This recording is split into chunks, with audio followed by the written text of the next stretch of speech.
Bismillahirrahmanirrahim. Assalamualaikum warahmatullahi wabarakatuh. Perkenalkan, nama saya Muhammad Nurdin Bahri dengan NIM 220231022 dari jurusan Ahwalul Syakhsiyah Sekolah Tinggi Agama Islam STAI Dede Mangkoso. Pada kesempatan kali ini, meskipun cuaca tidak mendukung, akan tetapi tak menghalangi kepada saya untuk melakukan reportase investigasi terhadap pelanggaran-pelanggaran HAM ringan terkait kasus diskriminasi yang terjadi di tengah masyarakat kita. Hak asasi manusia merupakan prinsip dasar yang mengakui martabat dan nilai setiap individu. HAM meliputi hak-hak yang melekat pada setiap orang tanpa memandang ras, gender, agama, maupun status sosial. Pentingnya HAM tidak dapat diabaikan dan pelanggaran HAM ringan mungkin terlihat hal sepele, akan tetapi memiliki konsekuensi yang mendalam bagi individu dan masyarakat. Terkait dengan kasus diskriminasi adalah salah satu masalah sosial yang masih mengakar di tengah masyarakat kita, yang mempengaruhi kehidupan banyak individu tanpa pandang bulu. Dari diskriminasi yang berbasis ras, gender, agama, maupun status sosial ekonomi, yang pada dampaknya dapat menghancurkan kepercayaan diri, mempengaruhi kehidupan, dan mengancam kehidupan sehari-hari. Dalam konteks ini, investigasi ini bertujuan untuk menggali mengenai pengalaman nyata individu yang menyaksikan serta yang menjadi korban diskriminasi. Melalui wawancara dengan para narasumber yang berani berbagi cerita, kita akan berusaha memahami dinamika dan faktor-faktor yang memicu diskriminasi serta dampak yang ditimbulkannya. Dengan menggali kisah-kisah ini, diharapkan kepada kita akan berusaha membuka mata masyarakat akan realitas yang dihadapi oleh korban diskriminasi dan mendorong langkah-langkah untuk menghapuskan praktik yang tidak adil ini. Dalam perjalanan ini, setiap suara memiliki arti penting. Dengan harapan, laporan ini tidak hanya menjadi catatan saja, akan tetapi menjadi sebuah panggilan untuk bertindak demi keadilan dan kesetaraan. Baik, Assalamualaikum warahmatullahi wabarakatuh.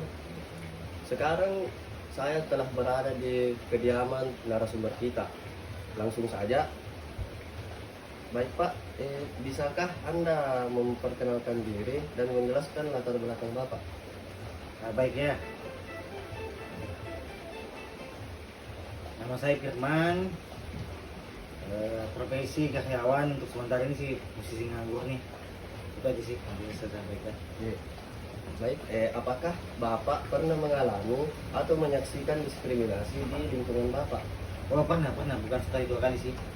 Diskriminasi dalam hal job desk, perekrutan, dan masih banyak hal yang lain sih. Baik, dalam bentuk apa diskriminasi tersebut terjadi? Apakah ada contoh spesifik yang dapat Bapak berikan?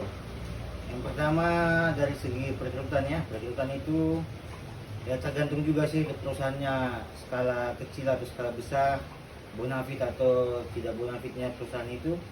Ya kadang harus ada orang dalam sih kalau untuk kita bisa bergabung di satu perusahaan itu. Baik, itu bentuk diskriminasi yang saya temukan di lapangan. Lantas bagaimana reaksi Bapak atau orang-orang di sekitar Bapak terhadap tindakan diskriminasi tersebut? Apakah ada dukungan atau penolakan terhadap tindakan tersebut? Ya, salah satu aksi yang dilakukan oleh masyarakat setempat sih yang pertama aksi demo biasanya. Aksi demo. Terus yang kedua, penyampaian ke pihak HR yang ada di perusahaan itu. Baik. Selanjutnya,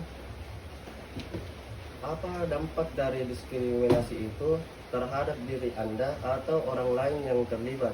Bagaimana perasaan Anda setelah mengalami atau menyaksikannya? Pastinya sih kecewa pastinya itu ada kecewa.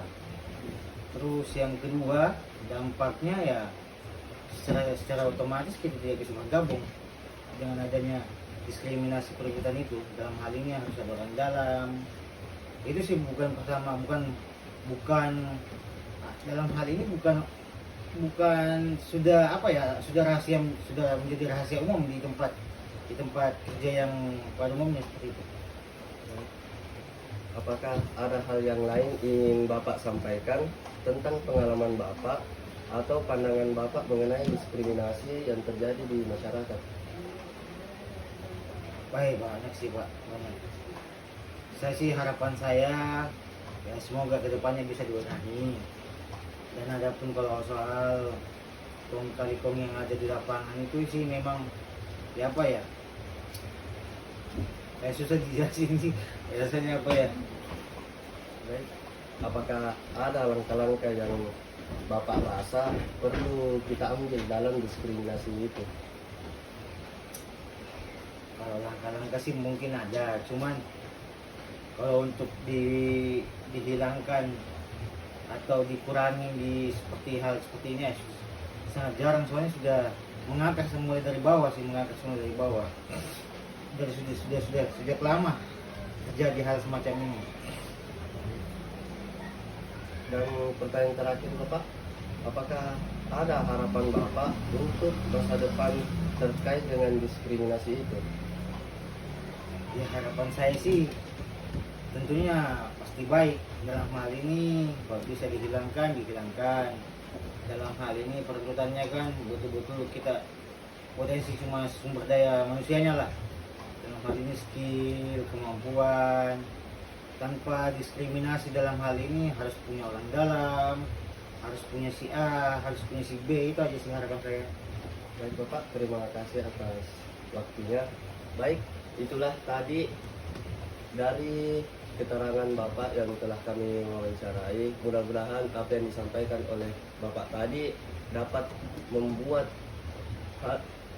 diskriminasi yang terjadi di tempat kerja Bapak atau di tempat lain yang berada di tengah masyarakat kita itu dapat terhenti. Dari saya cukup sekian. Terima kasih Bapak. Ya, baik. Assalamualaikum warahmatullahi wabarakatuh. Waalaikumsalam. Baik, assalamualaikum warahmatullahi wabarakatuh. Kembali lagi bersama saya di sini dengan narasumber kita. Baik, Bapak, bisakah Bapak memperkenalkan diri dan menjelaskan latar belakang Bapak? Nama saya Andi Mayuni sebagai kepala keluarga di Cimito. Latar belakang yang usaha wira swasta. Baik, apakah Bapak pernah mengalami atau menyaksikan diskriminasi di lingkungan Bapak? Yang pernah ini masalah perbatasan batasan. Dalam bentuk apa diskriminasi tersebut terjadi dan apakah ada contoh spesifik yang dapat Bapak berikan? Kami melapor ke desa atau adanya kelurahan, tapi kelurahan tidak memberikan dia punya supaya bisa selesai dengan baik. Baik. Bagaimana reaksi Bapak atau orang-orang di sekitar Bapak terhadap diskriminasi tersebut? Apakah ada dukungan atau penolakan terhadap tindakan tersebut? Kalau masyarakat sekitar yang kita berikan informasi bahwa banyak bilang supaya kasihnya hak diberikan dengan baik. Apa dampak dari diskriminasi itu terhadap diri Bapak atau orang lain yang terlibat? Seperti bagaimana perasaan Bapak setelah mengalami atau menyaksikannya? Ya, sangat sedih lah, perasaan sangat sedih. Baik, apakah ada hal yang lain ingin Bapak sampaikan tentang pengalaman Bapak atau pandangan Bapak mengenai diskriminasi di masyarakat? Mudah-mudahan dia punya persoalan begini harus cepat diselesaikan, karena biarpun bagaimana dampaknya sangat besar. Jadi pertanyaan terakhir Pak, apa harapan Bapak untuk masa depan terkait isu diskriminasi itu? Harapan saya ya supaya persoalan-persoalan yang semacam ini harus diselesaikan dengan baik. Bapak, terima kasih atas waktunya Pak. Jadi itulah dari pemaparan narasumber kita. Dari saya, Assalamualaikum warahmatullahi wabarakatuh. Baik, Assalamualaikum warahmatullahi wabarakatuh. Hasil dari beberapa wawancara saya kepada masyarakat, yang dapat saya simpulkan ialah pada dasarnya masyarakat hanya menginginkan yang terbaik agar praktik-praktik yang tidak adil ini yang dapat menimbulkan kasus diskriminasi dapat dihilangkan dari lingkungan masyarakat kita, agar keadilan dan kesetaraan masih terjaga di lingkungan masyarakat kita. Baiklah, itulah dari saya. Lebih dan kurangnya mohon dimaafkan. Saya Muhammad Nurdin Bahri mohon undur diri. Wabillahi taufiq wa dawatu wal irsyad. Assalamualaikum warahmatullahi wabarakatuh.